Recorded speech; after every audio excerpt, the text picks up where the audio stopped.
ভারতীয় নির্বাচন কমিশন সারা দেশে প্রায় 1 লক্ষ বিএলও এবং বিএলও সুপারভাইজারদের প্রশিক্ষণ দেওয়ার লক্ষ্যমাত্রা হাতে নিয়েছে।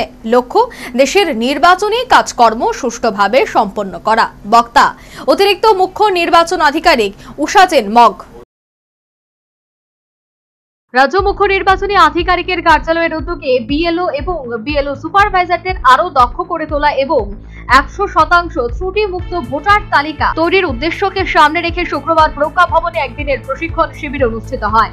এই প্রশিক্ষণ শিবিরে পশ্চিম ত্রিপুরা জেলার সদর মোহনপুর এবং জিরানিয়া মহকুমা থেকে মোট 80 জন বিএলও এবং বিএলও সুপারভাইজাররা অংশ নেয়। প্রশিক্ষণ শিবিরে রাজ্য এবং মুখ্য নির্বাচন আধিকারিক ব্রিজেশ পান্ডে, অতিরিক্ত মুখ্য নির্বাচন আধিকারিক উষাচেন মগ, নির্বাচন দপ্তরের deputy chief electoral officer Suman Banik সহ অন্যান্য আধিকারিকরা উপস্থিত ছিলেন। প্রশিক্ষণ শিবিরে রাজ্যের মুখ্য নির্বাচনী আধিকারিক ব্রিজেশ পান্ডে বিএলও এবং বিএলও সুপারভাইজার নির্বাচন প্রক্রিয়ায় গুরুত্বপূর্ণ ভূমিকা পালন করে আসছে। এরা নিজ নিজ ভোট গ্রহণ কেন্দ্র এলাকায় নতুন ভোটারদের নাম অন্তর্ভুক্তি, নাম পরিবর্তন ইত্যাদি কাজে সহায়ক ভূমিকা নিয়ে থাকেন।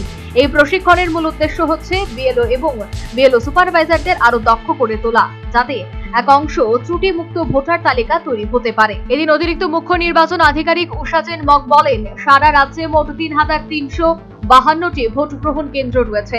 বিএলও এবং বিএলও সুপারভাইজাররা এই সমস্ত ভোট গ্রহণ কেন্দ্র এলাকায় ভোটারদের যাতে স্বচ্ছ এবং মিশ্রণ ভাবে কাজ করতে পারেন সে লক্ষ্যেই এই প্রশিক্ষণ শিবিরের আয়োজন।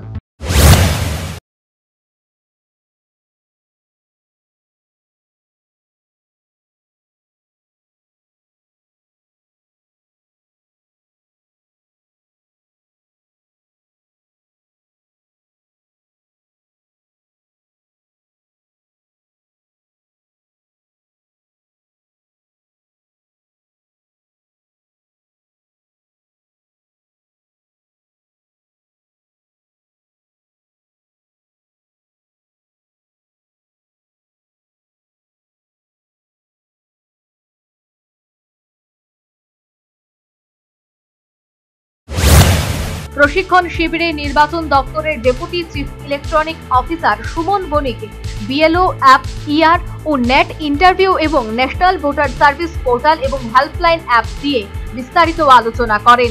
ইলেকটোরাল রোল ম্যানেজমেন্ট নিয়ে আলোচনা করেন মোহনপুর মহকুমা শাসক সুভাষ দত্ত। এছাড়া এই প্রশিক্ষণ শিবিরে বিএলও এবং বিএলও সুপারভাইজাররাও নির্বাচনে একাধিক বিষয় নিয়ে মত বিনিময় করেন। Bureau report, news vanguard.